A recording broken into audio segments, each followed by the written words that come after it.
a podcast to honor the gods. This better come with a sacrifice. Deus Ex Media. Content and Capable recognises the Indigenous people on the land of which we record this podcast on, the Bowendig people. We offer a respect to elders past, present and emerging, and extend that respect to all Aboriginal and Torres Strait Islander people. Sovereignty was never ceded.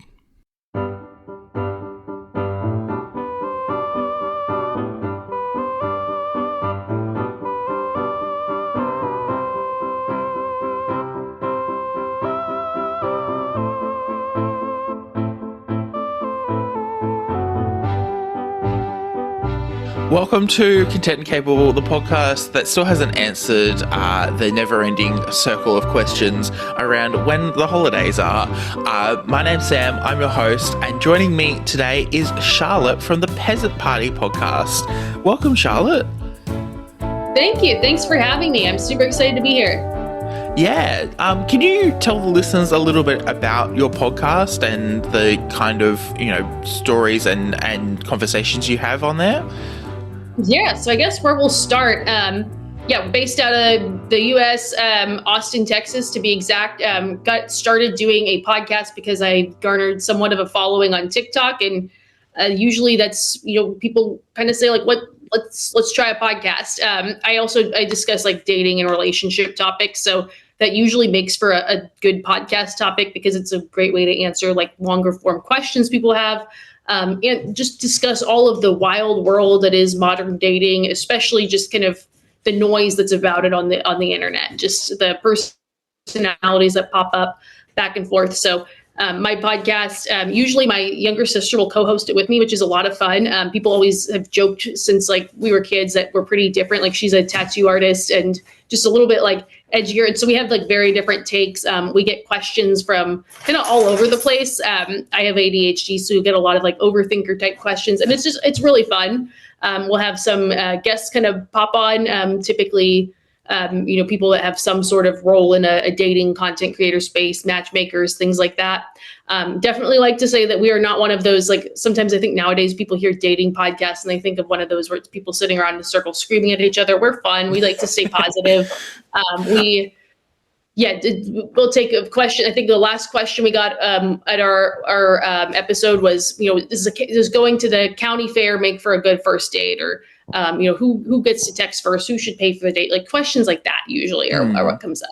Yeah. It's really like it's a hard language to get right, and it's something that like I think we lost a little bit of through the pandemic when we weren't going out and doing things and making those mistakes. I'm of that generation of people who were stuck at home through some pretty formative years in my early 20s, and it's a hard one because you do lose a lot of that experience that people older than you have. And I have conversations with people and I feel like I've missed out on, part of this learning experience that everyone kind of has by accident. Oh, 100%. And I feel like that's the case. I feel like everyone in every age group kind of lost something, but particularly people that were in their 20s. Like I know I was 26 when it kind of began, and then 28 when it all ended. And yeah, people also got very reliant on dating apps to the point where, people are scared to approach people in a bar because they don't know what to do. They say, oh, I've got this little block in my pocket and I can just log on to Tinder or something like that and just, that's the way I'm going to do it. And oh no, I'm not getting matches. And people have kind of gotten, I think maybe lazy. People have gotten scared because it is scary to approach people. Like it's a lot of putting yourself out there. So yeah, I think people have a lot of questions about it. People also just find it entertaining. I think during COVID, people got really into TV, watching old dating shows. Those shows get a lot of interest. Everyone loves to follow The Bachelor and stuff like that. So people, they find it very entertaining to discuss, talk about. It's very interesting. I don't know. Yeah. In your experience over doing this podcast, how has the language and the strategies changed over time? I think the just being the kind of increasingly online aspect of things has made, I think just things more challenging in general. I think the biggest thing, and I'm sure this is kind of the same worldwide, but just the loss of what I call like the third space is just something I think that kind of happened without COVID. But even with, with COVID, I think that kind of, increased that significantly. So basically when you think of, you have your work, you have your home, and then or school, school or work and your home, a place you go in between that, that is like pure leisure. So, whether that's, you think of somebody who maybe wasn't as social back in the day who liked to play video games in the 1980s. What did they go to do that? They would go to the mall and they would play it in an arcade. They would be around people always. Then you see the PlayStation come in the 90s. Then you're doing that from home, but hey, maybe you still invite people over. You're getting, socialized. And then nowadays you play it online and you never leave your house. You go to work or school, you come home. There's less, the kids go to hang out at the mall, the kids go to hang out at the skate park, the beach. And I think that's really, I think it affects people's social skills kind of in general, and also just kind of the, chance encounters where you meet people. Like if you're ordering your groceries or your food from DoorDash, instead of bumping into someone at the grocery store, maybe you're meeting people less. So I think, and of course there's people, we have these like dating apps on our phone. People say, oh, well, I'm trying, maybe, why aren't I meeting somebody? And I think that's really kind of changed the landscape. I think I'm very against like strategies for dating. Like one of the things, big themes of, the podcast that we run is the silliness of these very, we're having dating strategies and stuff like that. These very like formal dating coach types set up. We're very much more like, how do you have more natural interactions? Like, what does this phenomenon mean? Things like that. I really think, but the biggest thing is the loss of the third space, I would say. The place that you go aside from work, aside from home. Yeah, it's a really interesting one, and I find it's funny. I grew up in the city, and I moved then to regional Australia, and I've lived in two different towns of very different sizes in regional Australia, and it's really interesting to see how the priorities shift. In the city, and every time I go back to my parents' place, I turn around to them and I say, you live in a bed and breakfast, basically, where the house is literally where you sleep and you go and do everything else like in the city or, in these town centres that are very far away. You've got to drive, and with my younger siblings, it means that they've got to be really thoughtful about like when they're leaving the house and what time. I'm always worried about running late and things. But here in the country, I can walk and admittedly, I live in a pretty good spot at the moment, but I can walk and I'm in town pretty much immediately, which is just amazing. And, the prioritization of let's go to this event and events put on for the community that are local to the community. And it's really interesting to see how some events have started to push back on, this whole idea of let's get rid of the third space. Why do we need this? I think especially local sport games and things like that, it's very easy to play into this very TV movie mindset where we talk about, the game day or, going and watching sports. And it's the same here in Australia, but that is a third space. And I think, rethinking about those third spaces is a really interesting subject that is not really focused on super often. Mm-hmm. Yeah. And I think a big part of it too is if you think of COVID, a lot of those third spaces are private businesses where they need to be paid money to be able to operate. And, the demand for them was kind of gone when COVID hit. How many restaurants went out of business? How many places that people would go to just hang out.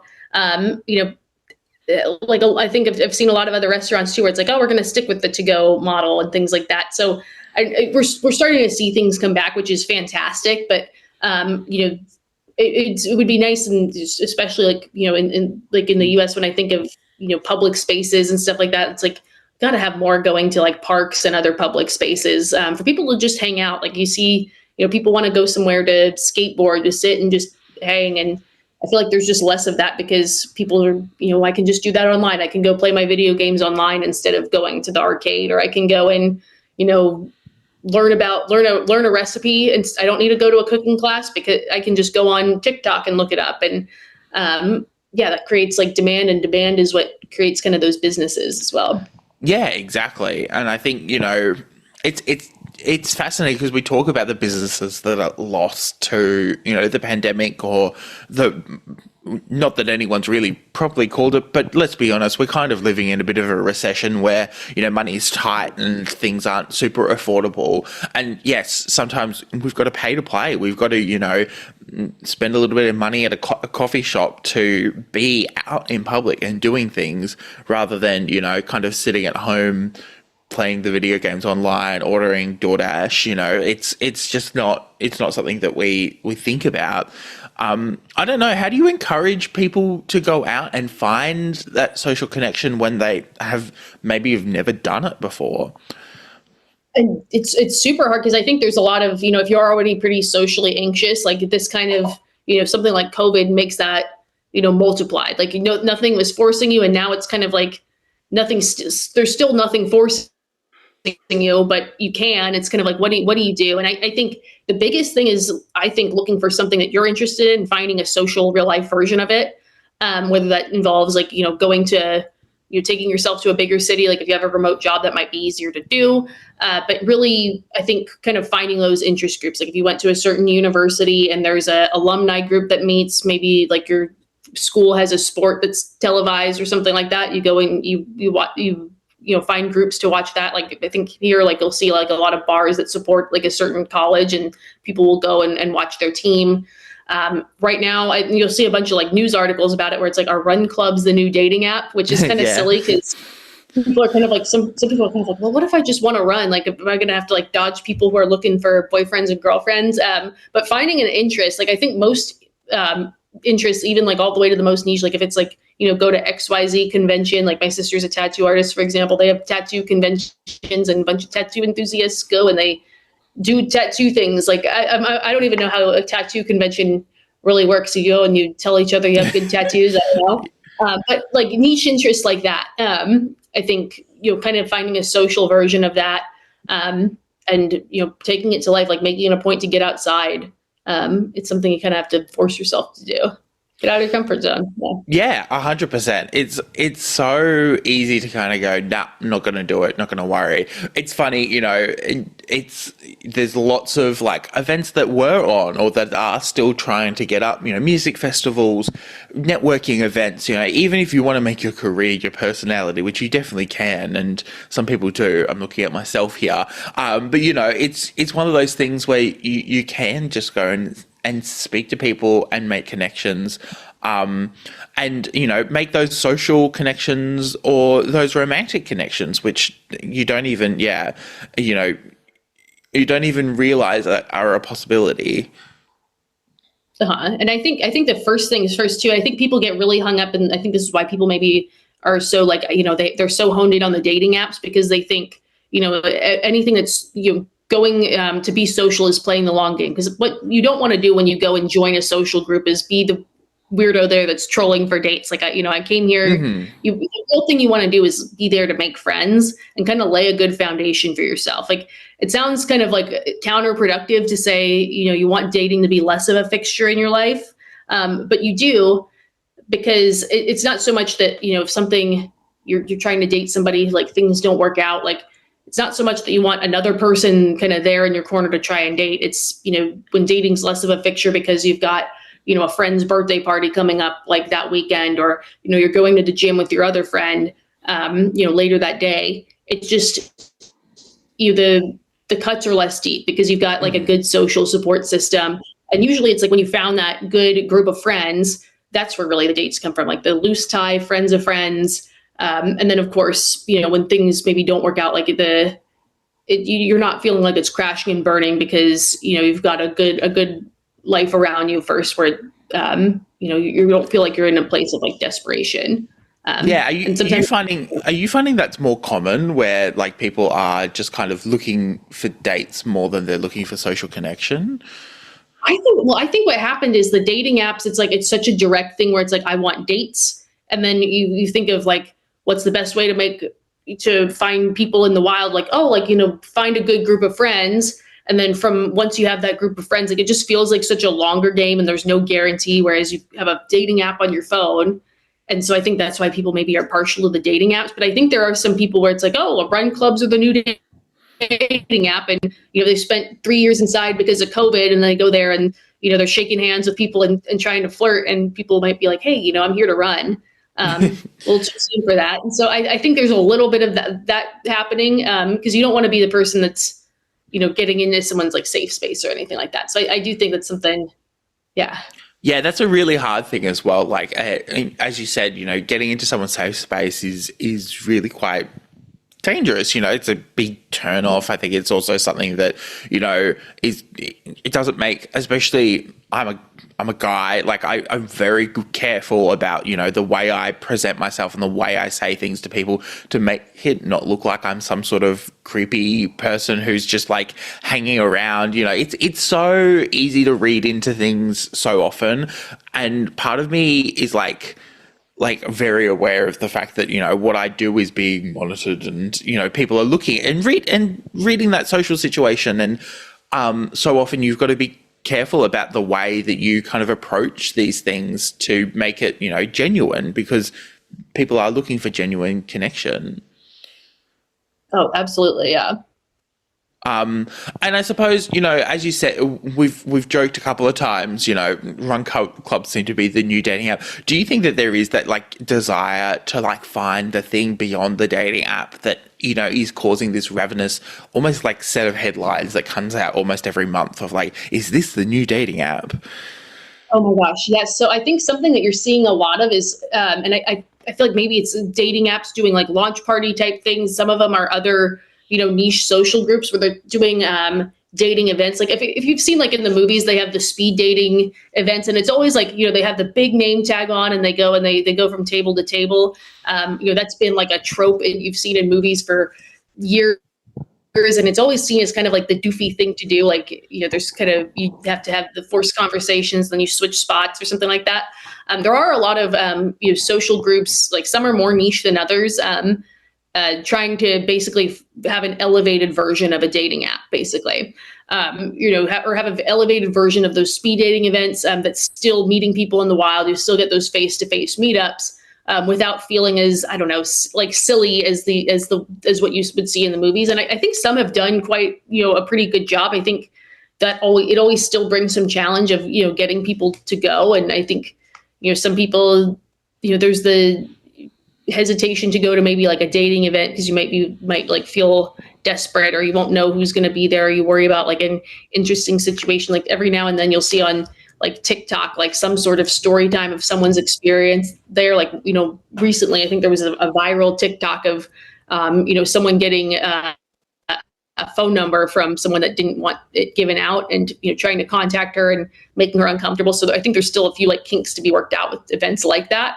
And then making them in the best interest of the dater. Because I think something else you see a bit too is, we're going to make this a dating event, and the real focus is, launching a new alcohol brand or something like that. And it maybe isn't the best experience for the actual daters themselves. And then of course too, you have the issue of, you have these in a public space, and, maybe there's, single or people, maybe they're in relationships around, like, I think something singles can get really frustrated with is feeling like your friends in relationships are using your dating life as entertainment. Yes. How is it, like, who are you dating right now? And so that sometimes these singles events are in a roped off area in a larger bar, and then you've got these couple people looking on it like it's a real life reality show or something like that. And I don't love that. But I think that's an issue we're going to see with it. Yeah, it's almost like the zoo, It's like, oh, hello, all these single people. How do you do that without? And so people don't want to go. No one wants to feel like a zoo animal. So I think that's a reason why people maybe are hesitant to go. So how do you make those safe? How do you make those, safe from onlookers? People that maybe get a little too old. How do you go to one people go to? Because you can have the best event in the world, but part of the event being good means that people attend. The people, just on dating apps, like the people are part of the product. You can have the best user experience ever when you're starting a new dating app. But if there's no one on the app, like, no one's going to have a good time. Yeah, exactly.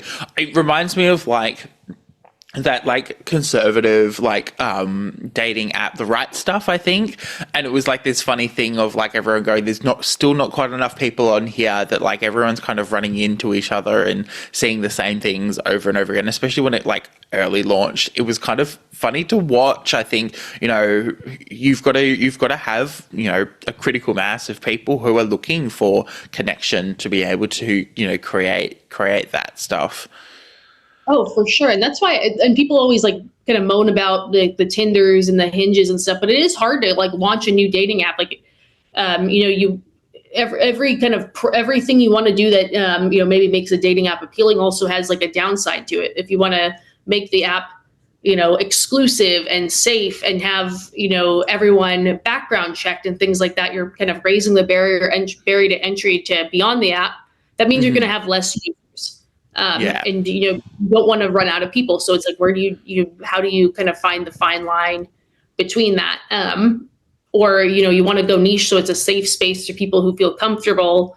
But then, you know, every, you know, niche means there's going to be less people in general. So do you go broad and, you know, it's this kind of crazy cesspool the way, you know, Tinder maybe feels like, or do you say, you know, we're making a dating app for people of this religion or this specific sexuality, and there's less people on it, and you kind of have to find where you draw the line. I know one app that's really a newer one that's done well is Field, where it's the you know, the sex positive app for, and I don't know what their marketing strategy was, but apparently they're doing quite well. People say, you know, people are pretty open on there. They're really good about like their support team is really good about kicking off anyone who's making people uncomfortable. But I mean, I think that's why the big kind of kahunas of Tinder and Bumble and all those, it's like people are still leaning on those despite sometimes, you know, saying we're not having the best time. Yeah, and I think that's the kind of like the death spiral, as you're saying. You know, it's you've got to have this critical mass, and the critical mass are on these big apps. So it feels like it's like, you know, people still have Facebook accounts because, as well, you know, as much as they may not like the platform, that's where everyone is, and so that's where they're going to go if they're looking to figure out what Auntie Joan has done, you know, in the last, you know, 6 months, or, you know, find out the news, or like, I don't know. I find it weird. I use Facebook a lot. Maybe it's just because of my work as a journalist. I'm looking at Facebook to figure out what's going on. But like on top of that, you know, it is really hard because you are looking to create communities. What's been the reaction from your listeners and followers, you know, on, you know, the conversations that you have had? Yeah, I think people come to my content because they're kind of like, they want to tear out their hair from hearing all of like the influencer people say, we have this strategy, or people that are, you know, making it really like negative. I think people kind of, they want to hear kind of the fun, like more maybe realistic answers to kind of these crazy questions, you know, where it's kind of something in most things are something in the middle. Like most people, I think, are, you know, reasonable and neutral. It's not, you know, what gets the clicks on TikTok tends to be, you know, dump him, or it's like these crazy rage click type things. And so people, I think, you know, they want to ask those crazy questions that people are kind of saying, like, you know, wait, does this thing really matter? Does, you know, making this much money really matter to women who want to date a guy, or, you know, things like that. And it's kind of going like back and forth with a more like reasonable answer. I think another thing that, you know, which is how the TikTok account blew up, which eventually led to the podcast, was a lot of, you know, creation of these new buzzwords and you know, terms, which kind of makes sense because we have a lot of new technology. We kind of need to make up some words to describe what those things are. But for example, like, what does it really mean to say you're dating somebody? You know, a lot of people, if in the U.S., at least, like, a lot of people, you know, maybe say that's a term that you would say for somebody that you are actually in a committed relationship with. Like, you don't say you're dating them, even though you're going on dates. That should be called dating. You know, we're gonna call that a talking stage or something like that. And then of course people are confused about what's going on because everyone's using different terms and buzzwords. What does it really mean when someone ghosted you? For example, this you'll hear people say, "Oh, this guy ghosted me," and, you know, what does it mean? Is this a person that, you know, you were in a committed relationship with, and then they snuck off in the middle of the night to never be heard from again, and that's really traumatic? Or was it a person who stopped talking to you on a dating app? You hear the terms a lot of times with like the like therapy speak, as I call it, what, is it love bombing or is it just being polite to somebody on a date? And just being fun and interested and smiling. So we have all these like new words that people are using to describe their dating experiences. And it's kind of like, what does it mean? Show, not tell. Like, stop the buzzwords, use some specifics. Or you'll see on dating apps, for example, when people say what they're looking for. I want someone spontaneous. What does spontaneous mean to you? I want someone funny. What does funny mean to you? Does that mean you like Amy Schumer, or does that mean you like Tony Hinchcliffe? Like, two very different types of comedians. Yeah, and speaking on your like TikTok following, your videos are quite aggressive. They draw those boundaries very, very clearly. It's very entertaining. I've been watching for a little while. You've come up organically on my feed quite often, and it's one of those things where it is just kind of hilarious how like people kind of blur that boundary a little bit and go, oh, we're just in the talking stage, and they've gone on like 3 dates, and it's like, well, no, actually 3 dates, like that's clearly dating. Like there's no like question about it. Do you find that some people push back on like you drawing that clear boundary of like, no, this is, that term actually means this, and you just kind of trying to bend the rules? So I'm really doing it to have fun. Like it's a me kind of quirk thing. And how the whole thing got started too was before I started doing turning them into silly poems. On top of that, I was at brunch with friends, and my friend was retelling an old story, or I was trying to retell an old story about a guy she brought as her date to our company holiday party. We were coworkers. And they were not in a committed relationship, but they were going on dates for about a month and a half. And I described him as the guy she was dating, and she stops mid-sentence and says, we weren't in a relationship. We were just talking. Big fight back and forth. And then she says, agree to disagree. I don't take that well. And I had a TikTok account that I made, and when COVID hit, no followers. And I drew a silly little chart thing, and I said, this is what dating means. And then it went viral, and then it went to the next thing. But I think it really, it was me having fun at first, but I think it did kind of have me look at like almost like satirically of like these big words that we use to describe our dating situations. And I've taken that stance on talking and dating just because that's me being silly, but it's really more commentary on saying, what do you mean by that? Show, not tell. Instead of slapping a buzzword on it and say, well, he ghosted me, so I'm mad. What actually was done here? And what do you want out of this? So kind of forcing people to spell things out versus kind of put your buzzword on. Do you find that people are like nowadays more often ready to use like some random term to explain what's going on rather than actually having a look at what led up to that situation?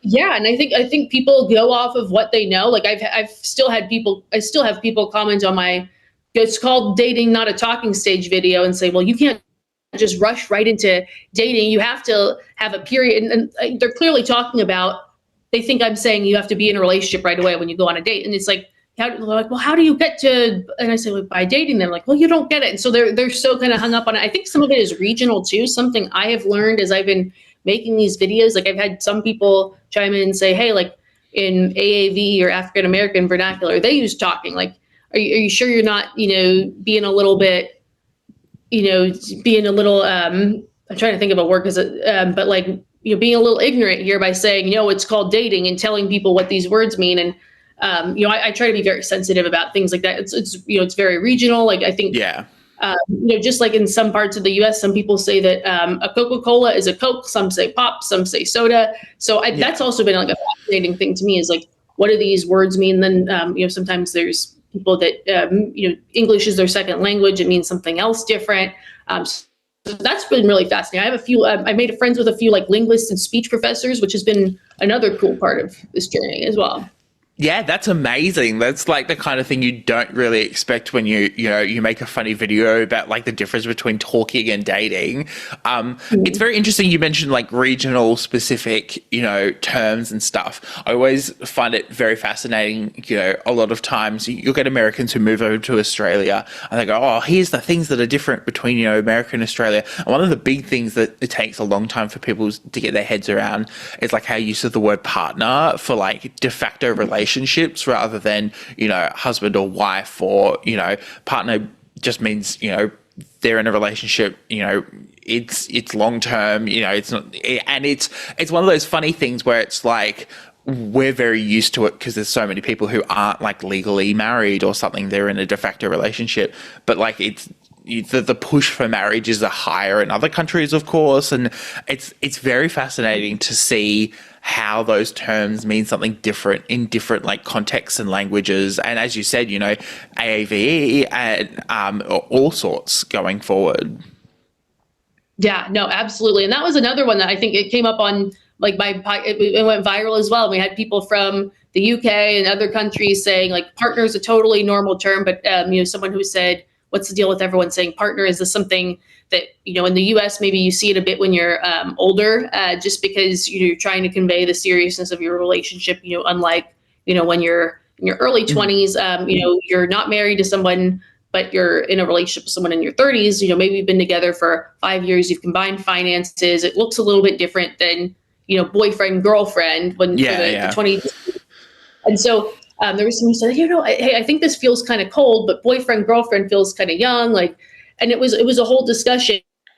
And of course, like me personally, like I feel like there's like business partners and stuff like that. So my sister and I were kind of like, I don't love it. And we got kind of roasted for it. And people say, well, outside the US, we don't say this. But that is a whole thing where, what are these terms? Like, how do you use them in other places?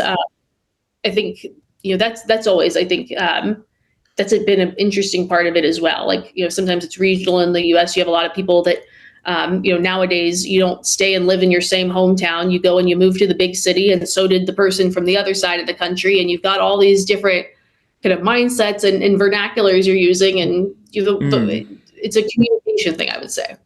Yeah, 100%. It's really interesting. And I find that the language we use around dating is weird. Like, it's not, when we talk about language around other things, and you speak to linguists and stuff, they talk about how, it changes at a very slow rate, or, it's changing faster, but they're talking about, 5 years, or, changing from generation to generation. But like with the language with dating, it's funny how quickly it moves and how quickly people seek to, create their own meaning out of things.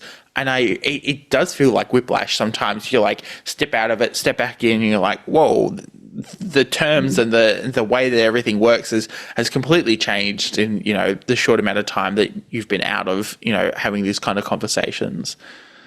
Of course. And I think a big thing that has contributed to this kind of goofy language is dating. As you know, it's people's entertainment. They have shows like The Bachelor and stuff like that. So it's been entertaining on short form things like TikTok by independent content creators, and something that, gets people's attention. If you want to get people's attention quickly. I came up with this new dating theory. I came up with this new word. It's called a situationship or something like that. So there's like incentives to make up these new terms and theories to describe what you're doing. And then, sometimes it actually gets adopted. Someone goes and writes a Daily Mail article about it, and then it turns into a whole thing. And all of a sudden we have a new word.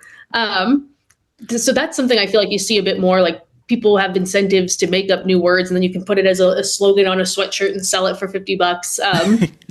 Yeah. No, it's definitely that. And I definitely think that, it's funny because then you have some words that pop up in the lexicon, they get their Daily Mail article, and then all of a sudden they disappear because everyone's like, well, what? I don't have a use for that word anymore. Or, that word doesn't have the meaning I'm looking for. It's hilarious. And I think it's really interesting. I think it's also an interesting thing, you talk about, I've got the people who are out there who have these dating theories, or, use psychology to kind of explain why things are, especially in your dating life, are going certain ways. And it's really interesting to see the dangers that kind of poses of like, this person says this, this is why this is happening, and not aspiring any kind of like situational explanation as to what's going on and how sometimes things are unexplainable. Exactly. And that's something I've heard like professional matchmakers say too, is like you kind of need a little bit of like sometimes there's a little bit of this magic that you can't explain that works when dating. Like all of a sudden when you meet the right person, wait 3 dates before you X, or, count to 10 before you speak, all the rules are off the table because there's just something there and you can't explain it. Like, no one can explain the spark. Like, when they say, I went on this date, this person was nice, I just didn't feel a spark. And, it's not box checking. You can check the same boxes as some people, but there's just something there that you can't explain. I think everyone gets that. And you can't really put a label on it beyond just like that fluttery feeling you get inside of you that matters so much. And I think if social scientists could figure it out, we wouldn't have dating podcasts. We wouldn't have dating apps. We would know exactly what to do. Yeah, it's an overwhelming human desire to like label and explain things that sometimes are just unexplainable. Exactly. And I suppose, doing a podcast with your sister, I've tried to do podcasts with my family. It feels like a nightmare sometimes. Admittedly, they're very media shy people. They don't like being in the public eye. But I don't know, how has that experience been, sitting down with your sister and talking about dating and relationships, being so close to each other? It's been fantastic just because I feel like I'm closer to her than I've ever been. And we used to have bunk beds in a bedroom when we were kids. But it's been really, I think, I got really lucky with her being, very dynamic. She's, her career is attached. Like, she's not worried about, getting canceled or fired. And we don't really have any views that would get us canceled or fired as well. We say we're very normal, kind of middle of the road people. We don't share extreme views. We don't go too crazy. Like, the questions we answer are, would at the county fair be a good first date? Or, this person tipped really badly. Am I okay to be turned off by him? So we're answering really fun questions. But it's really fun to just have her, there, because she's fun, she's dynamic. Sometimes we'll tell like old stories about growing up, and just kind of reference back to our old experiences. Like, we talked about, which has made things really cool. Like, we talked about, this concept of, for example, the friend zone, which you'll hear a lot of people talk about when it comes to dating. A woman isn't interested in dating a man, but hey, I just like you as a friend. Where does that come from? I think that's a frustrating experience that a lot of men have, where it's like, why hang out with me and be my friend? I'm looking for this. Why are you offering me this? I'm not here to, I have friends. Like, I'm not looking for friends. And I think a big thing that we talked about just, growing up, going to the same school growing up is, back when you were in that age, you had a boy that maybe had a crush on you. You would have to see him in your class. You would have to, see him at school. And the thing that your teachers would tell you, when you would say, hey, like, this boy has a crush on me, and like, I don't know what to do. I don't like him either. You'd be very young, or you'd say it to your parents, and they would say, oh, just say, I just see you as a friend, because you have to see them around. Maybe you'd have to be in a group project with them. And then the teachers would kind of laugh it off and like use it as like fodder for entertainment. Oh, haha, they've got it. Someone likes this person, and isn't that so cute? And then that's, I think, resulted in a lot of women sticking to that excuse today, rather than saying, hey, giving a rejection that is, very clear cut and it makes sense. And then, not teaching young women to give that formal rejection back in the day. I think, maybe some men, don't necessarily handle the rejection as well, because they're not as used to it. So it's kind of turned into this soft rejection of friend zone. And of course, we could relate back with our experiences in school. Like, oh, remember when, this experience, at the prom, we had this awkward experience. And so we kind of like relate things back to, times growing up. Sometimes we'll bring a third person in to guest with us. Sometimes if she can't make it, I'll just have guests on. And that's always really fun. I love when we have three people, just because it's very fun banter back and forth. Like, I feel like I'm the one that watches the clock, and my sister is the one who, she does not pay attention to the clock. She just has fun. So it's a fun dynamic. Yeah, that's amazing. And I think, as you said, having that close experience, going to school together, living together, kind of knowing all of the backstory and the examples you can draw upon, is really great. Like, I don't know, I went to a relatively small school in the grand scheme of things, and it's always been like very hard because everyone's social circles were very set, and like it always was very funny to see people try to break the social circles, especially like as we were like getting closer towards graduation, and we all realized actually I don't like these people anymore. Anyway, it was always very fun. And I think, drawing on those examples is a lot of fun. What, the people who, you are interacting with, the fans and the listeners, what are they taking away? What are they saying to you guys about, the podcast? I think there's a lot who say they like the sibling sister dynamic because they're close with their siblings. There's a lot of people who they enjoy, because a lot of like dating podcasts are done by these like big people that are maybe in New York, Miami, or LA, and they kind of have this attitude. So a lot of our listeners are kind of in that central time zone, the Texas, the Chicago, or like the big cities. So people kind of like that we're a bit more. My sister's a tattoo artist, like stuff like that, where it's just, okay, cool. It's not these like bougie, like rich people. It feels more, it feels more like dating. That's where like the peasant name, the modern day peasant person. So it's people that really kind of enjoy that aspect where it's not like, oh, like he didn't take me to the $200 dinner. What does this mean? It feels more kind of everyday folk. They like the humor. They like to submit their questions and have them answered, and in a way that's fun. It still feels like they're the hosts are on their team, because we always our point is we always side with the listener. Like we'll roast them in a fun way. Sometimes people will write a note like roast me over the coals. Some will say, hey, be kind. But yeah. I did. Could you have ever imagined, hosting a podcast, having, a social media following and going semi-viral, on the internet? No, it was a complete accident. Like I said, there was the argument with a friend, and I'm a very stubborn person. And I said, she has to know that going on dates is called dating. I'm going to draw a little picture, and then it went viral. And I said, this was kind of fun. I'm going to keep doing it. Like I have a full-time, like 9 to 5 job in marketing. And I think that's something that kind of keeps me in check from not doing anything too crazy. I don't want to get fired or canceled.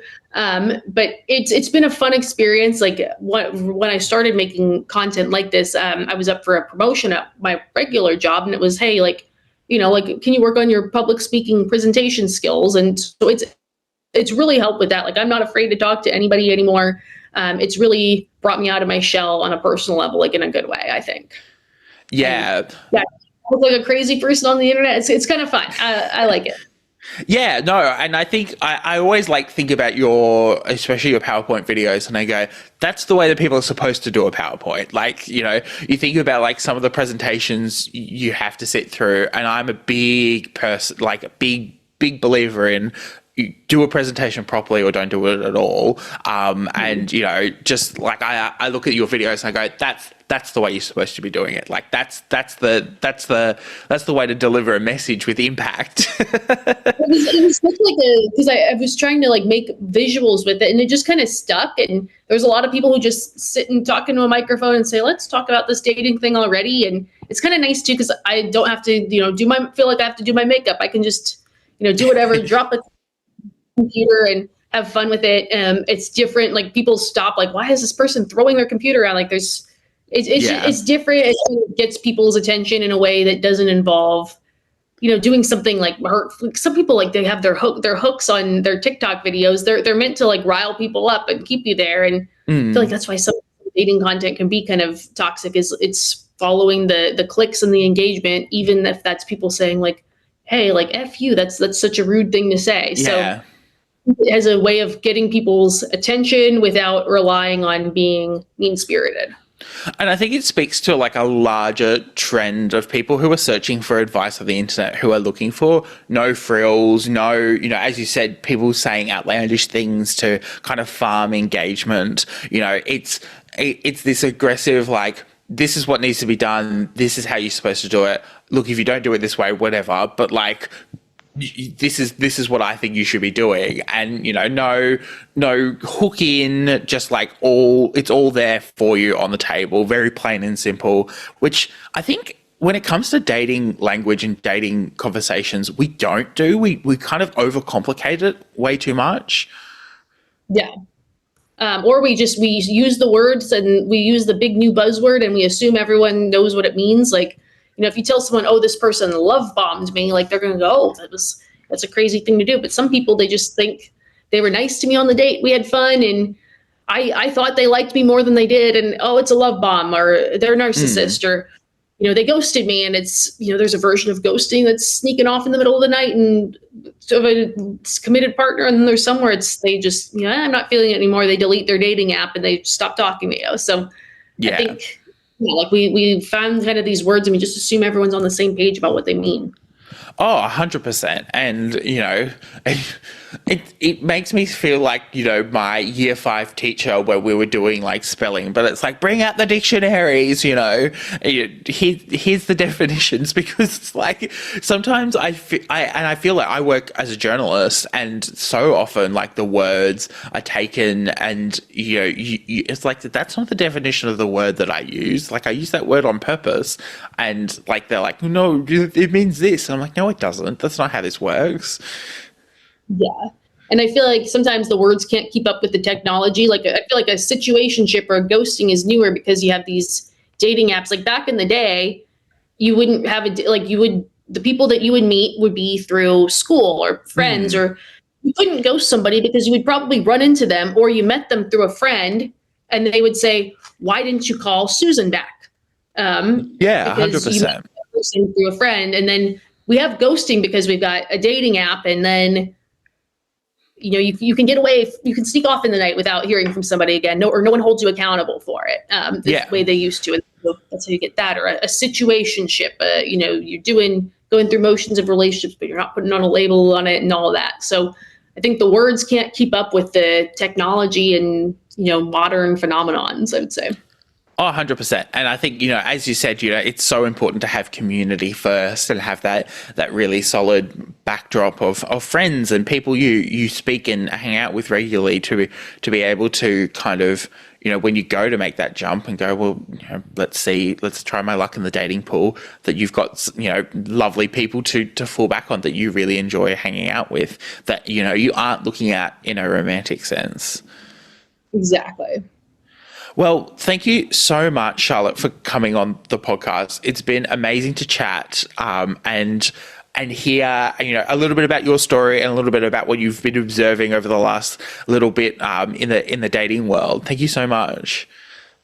Of course. Thank you. And if you ever find yourself in Austin, Texas, I would love to have you as a guest on my podcast. I think it'd be fun. You can help answer, the guests always help us answer the mailbag questions that they get to pick which ones are their favorite. And so it's a lot of fun. Amazing. Look, where can people find you on the internet? Welcome to the Peasant Party on all of the socials, and then it's Peasant Party Podcast. We're on YouTube. We're on all the podcast platforms. Awesome. Has there been anything that you've been listening, reading, watching, playing that you wanted to plug?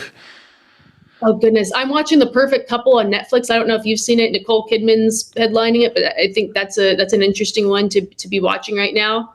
Murder mystery. I love my true crime. So anything true crime is my favorite. When I listen to podcasts, I'm very much, I listen to a lot of true crime. I love solving mysteries.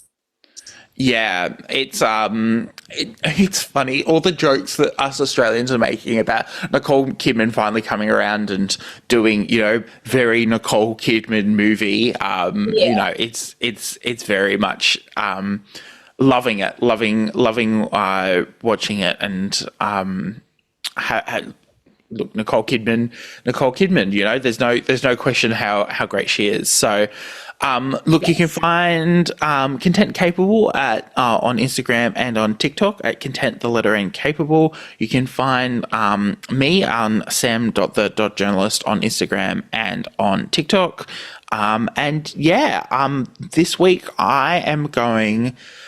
Oh gosh, I don't have many plugs left in my backup list. I'm having a look at here. This is the problem when you plug things week after week after week. I have actually been watching the videos, and it's very nerdy of me, but I've been watching the videos around there's lots of big transit projects in our capital cities at the moment. There seems to be each capital cities building some sort of tunnel. So I've been watching a lot of transit YouTube, and I definitely suggest having a look at it. It's really interesting, seeing how these things work and like the work that's involved to get, you know, this railway tunnel underneath these cities, you know, up and running. I think when we talk about like, you know, getting around and community and bits and pieces, it's very fascinating to watch these people who build up these communities based on, you know, the love of trains and the love of transport. It's so much fun.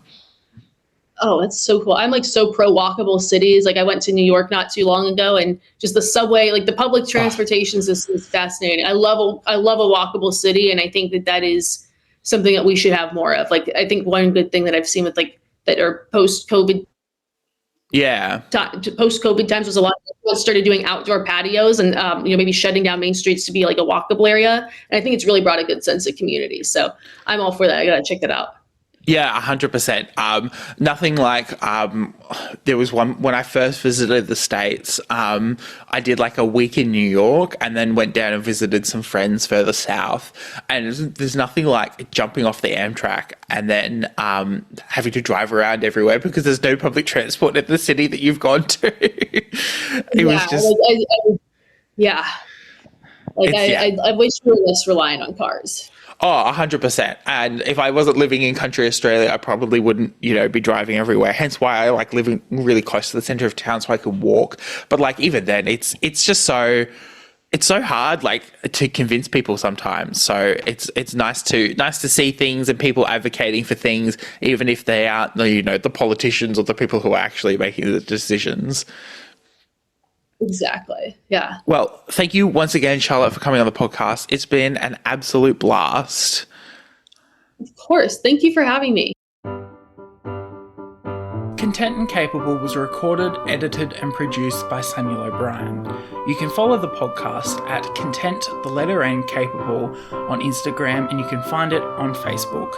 You can also send an email through to contentandcapablepod@gmail.com with any of your thoughts, queries or concerns. The best way to support the podcast is to leave a review on your preferred podcatcher so more people can hear the podcast.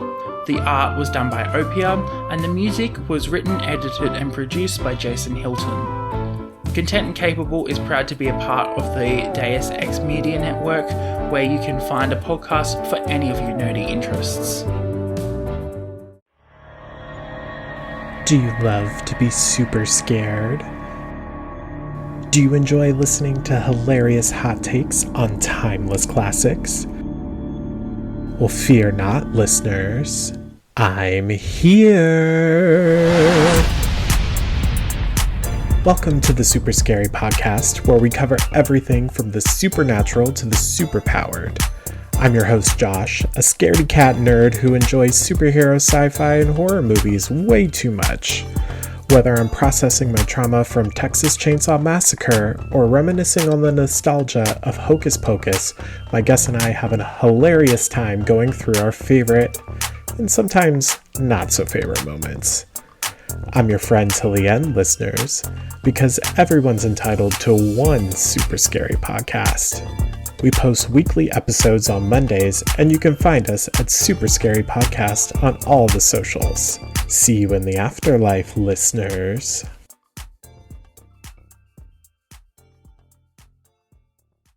Thank you for listening to Content and Capable. Don't forget to rate and review, and we'll see you next week for another episode.